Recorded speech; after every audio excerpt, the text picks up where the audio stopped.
Waktu yang terbaik untuk sholat duha. Ustaz, kapan waktu yang terbaik untuk sholat duha? Sholat duha itu pertama waktunya dulu. Waktunya dimulai sejak waktu syuruk. Syuruk itu awal duha. Ingat ya? Perjalanan matahari yang bergerak dari mulai terbit, fajar terbit, sampai berada di posisi tempat terbitnya, sampai nanti bergeser lagi, sekira bayangan itu 1 tombak kurang lebih. Kalau kita nanam tombak, ya sampai kokoh ada matahari, bayangannya sudah 1 tombak gitu ya, sama dengan itu gitu. Nah, kan nanti bisa jadi memanjang, bisa jadi mengecil kan. Nah itu waktunya syuruk namanya. Pergerakan matahari disebut isyraq. Berada di porosnya disebut masyrik namanya. Bayangan yang 1 tombak ini itu sudah masuk waktu syuruk. Syuruk itu awal duha. Jelas? Awal duha. Di awal duha ini ada kemuliaan. Hadisnya sahih. Sahih sekali. Di At-Tirmidzi hadisnya. Qala Rasulullah sallallahu alaihi wasallam, Rasulullah SAW bersabda, kama qala, man shallal ghadata fil jama'ati. Di redaksi lain fil masjid. Siapa yang menunaikan salat subuh dengan berjamaah. Di hadis lain di masjid. Jadi ada 2 diksi di sini, 2 redaksi. 1 ditunaikan berjamaah, yang kedua di masjid. Saya mengambil jalan tengahnya saja. Yang prioritas itu yang dimaksud masjid. Salat di masjid. Tapi kalau ada uzur tidak memungkinkan ke masjid. Nah ini.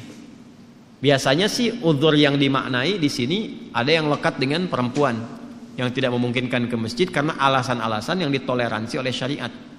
Dan itu nanti banyak riwayat menyebutkan statusnya sama dengan salat yang ditunaikan laki-laki di masjid. Jadi ibu jangan berkecil hati. Karena memang hati sudah kecil gitu. Kalau besar kan repot tuh, nggak bisa ketampung. Jadi kalau misalnya suami laki-laki ke masjid dan perempuan tidak memungkinkan karena alasan yang ma'dzur syar'an, ya, ditoleransi oleh syariat, itu tunaikan di rumah.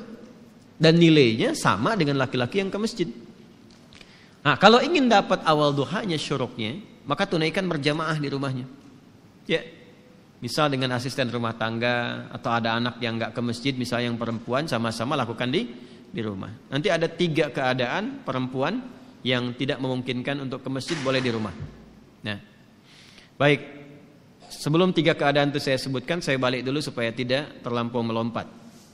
Man shalal ghadata fil jama'ati aw fil masjid. Siapa yang menunaikan salat subuh berjamaah atau di masjid, kemudian thumma yaq'udu yadhkurullaha. Lalu dia tidak langsung beranjak, berzikir dulu. Duduk zikir. Saya telah terangkan di satu kesempatan di malam tadi kan, zikir itu banyak, bisa berdoa, bisa kalimat thayyibah, bisa baca Al-Quran, bisa ta'lim, itu bagian dari zikir. Ta'lim, kalau ada muhadarah, orang Arab bilangnya muhadarah, kalau kita ta'lim. Itu paling singkat, paling gampang, dapat sholat syuruk tuh paling enak tuh itu. Kalau Sabtu Ahad kan ada kajian subuh kan, enak kan tuh duduk. Nah itu kajian itu termasuk dari zikir yang mengingatkan kita dengan Allah. Itu dalilnya di Quran surah 3 Ali Imran di ayat 190-191 itu. Inna fi khalqis samawati wal ardi wa ikhtilafil laili wan nahari la ayatin liulil albab. Siapa ulul albab itu? Alladzina yadhkurunallaha qiyaman wa qu'udan wa 'ala junubihim wa yatafakkaruna fi khalqis samawati wal ardi. Nah, tafakkur itu masuk dalam kajian, konteks kajian. Ah itu sedang berzikir kepada Allah Subhanahu wa taala. Karena itu di hadis Muslim komen Nabi terhadap orang yang sedang ngaji itu tinggi, menyampaikan 4 kemuliaan. Ya, majtama'a qaumun fi baitin min buyutillahi. Enggak pernah ada orang kumpul di salah satu rumah Allah. Kemudian kumpulnya itu spesifik. Yatluna kitaballahi wa yatadarasunahu fima bainahum. Mereka ngaji di situ. Ngaji, mempelajari ayat, mendiskusikannya.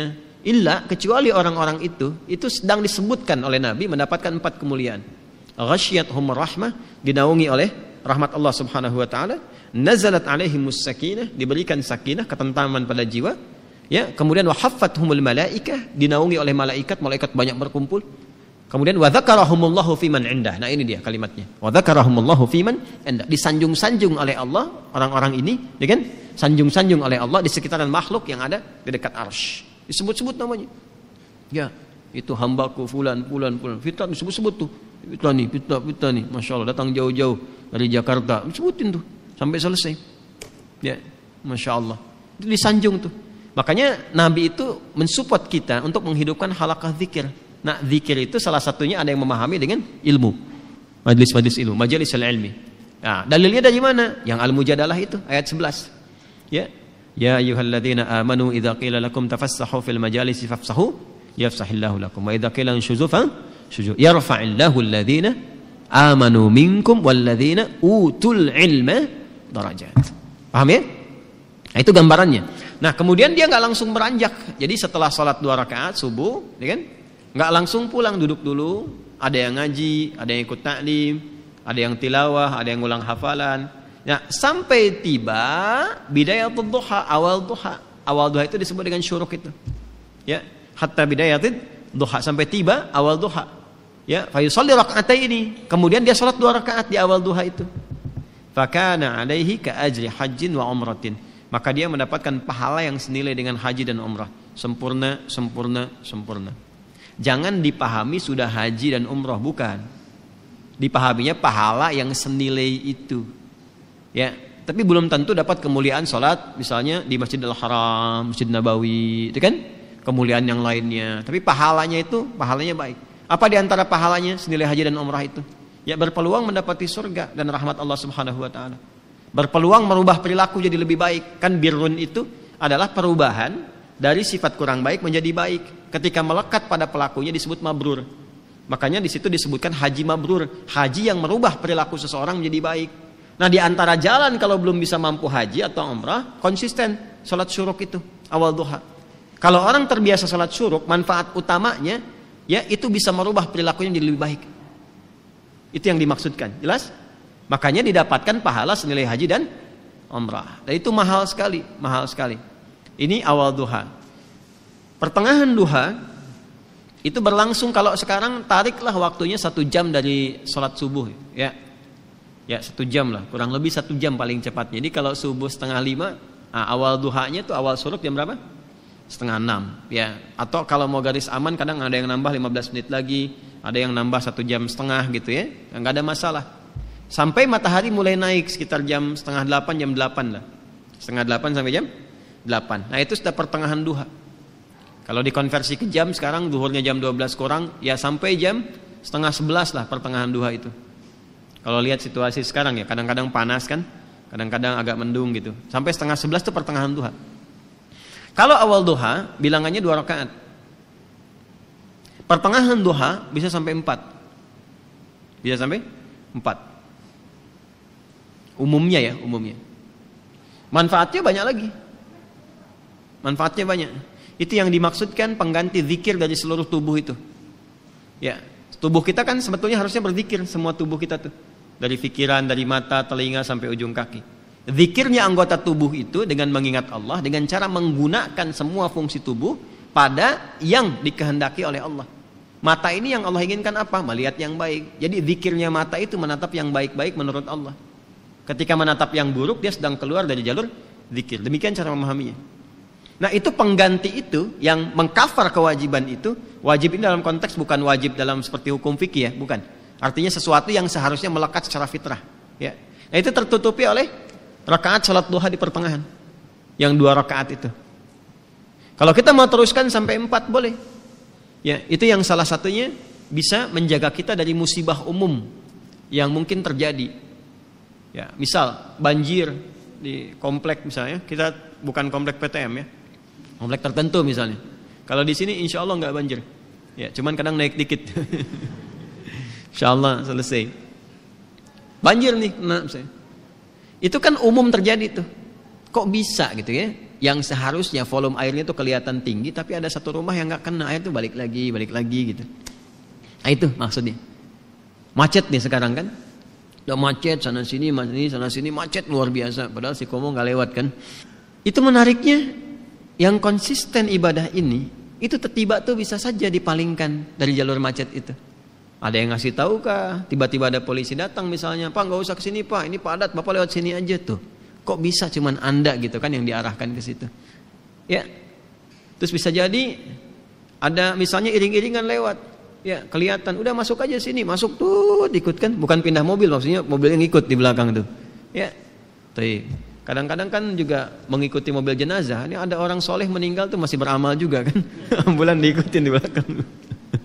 Nah itu, ya itu musibah umum yang kadang menimpa, tapi kita tidak mendapatkan bagian dari itu, terjaga. Bukan musibah khusus spesifik yang harus dialami untuk melatih ketangguhan kita dalam berkehidupan. Yang ketiga, akhir duha. Akhir duha itu sampai menjelang zuhur. Dari 10:30 sampai menjelang zuhur, sampai menjelang tibanya adzan zuhur, itu akhir duha. Itu bisa sampai 8 rakaat bisa. 2 sampai 8 rakaat. Kerjakan 2 ya, sama 4 kali. Seperti tarawih yang 11 rakaat itu kan 8 rakaatnya, ada yang 2 deh. Boleh. Mau 4 juga bisa. Tunaikan itu. Di antara fadilahnya bisa memudahkan limpahan rizki. Ya, tapi bukan narik kemudahan rizki sebagai motif atau modus untuk sholat duha. Kalau itu biasanya walaupun dapat berkahnya kurang gitu. Ujung-ujungnya nanti masalah aja. Ya, biasanya suka begitu. Kalau saya sarankannya nggak usah mikir apa-apa, pokoknya kerjakan lillah aja. Nanti biarkan Allah yang menggerakkan segalanya. Paham ya? Baik. Boleh nggak dikerjakan berjamaah sholat duha? Sifatnya sebetulnya sendirian. Tapi pernah ada kasus Nabi sedang sholat duha, terus beberapa di belakang ikut makmum ke Nabi, dan Nabi tidak menegur dan tidak memberi kode, diteruskan sampai selesai. Maka ulama kemudian melihat itu sebagai salah satu landasan dibolehkannya dalam keadaan tertentu, ya duha itu dilakukan berjamaah. Contohnya apa? Anak-anak sekolah, ya kan, pengen diajarin salat duha, dipraktekin, boleh. Ustadz yang imamin, anak-anak di belakang jadi makmum, boleh, sah. Ayah ingin melatih di rumah duha kepada anak-anak dan istri misalnya kan, untuk membiasakan, dilatih berjamaah dulu, itu boleh. Dalilnya yang tadi yang digunakan. Itu nggak ada perbedaan pendapat loh. Jadi kalau Anda maksa sendiri berbeda, Anda yang berbeda sendiri. Ya, awas. Jadi ngajinya disempurnakan, ada. Tapi bukan berarti menjadi kebiasaan yang dilestarikan dalam konteks ini terus sehingga seakan-akan menjadi itu tradisi untuk berjamaah, bukan itu. Ya, sama sebetulnya dengan sholat malam juga. Sifat sholat malam itu sifatnya sendirian sebetulnya. Ya, bukan berjamaah. Tapi bukan berarti nggak boleh berjamaah. Ada dengan tujuan tertentu untuk berlatih atau mendapatkan kenikmatan bacaan kalau imamnya bagus, khusyuk baik gitu. Kita berlatih untuk mendapatkan itu. Ya, dalilnya banyak. Yang paling populer itu kan yang Ibnu Abbas itu, radhiyallahu taala anhu. Masih ingat? Ingat ya. Di Abu Daud itu nomor 1367. Ya, Ibnu Abbas itu sampai nginap di rumah bibinya Sayyidah Maimunah hanya untuk melihat kebiasaan Nabi di malam hari. Ya, sampai kemudian bangun malam hari, beliau memviralkanlah kejadian itu ke kita semua. Jadi kejadian baik itu boleh diviralkan. Ya, kejadian baik boleh diviralkan. Tapi kalau musibah ditolong, bukan diviralin. Udah tahu orang kebakaran, di videoin terjadi kebakaran, saya ngapain? Orang di mobil minta tolong, Anda videokan gitu kan? Ya, maaf ya. Nah ini duha itu ya, yang ditunaikan itu 2 rakaat bisa 4 di akhirnya itu bisa mempercepat datangnya apa? Rizki sesuai dengan kehendak Allah. Dan jangan selalu ditafsirkan dengan uang atau proyek, tidak. Kesehatan itu rizki. Yang kalau sakit mungkin biayanya cukup tinggi. Ketenangan itu rizki. Yang kalau gelisah keberlangsungan bisa ke psikiater atau psikolog yang biayanya juga mahal juga. Makanya tenang itu mahal, Bu. Pak ya, tenang itu mahal. Dan itu solusi sekali, solusi. Kecuali kalau ada maksiat tenang, nah itu bermasalah.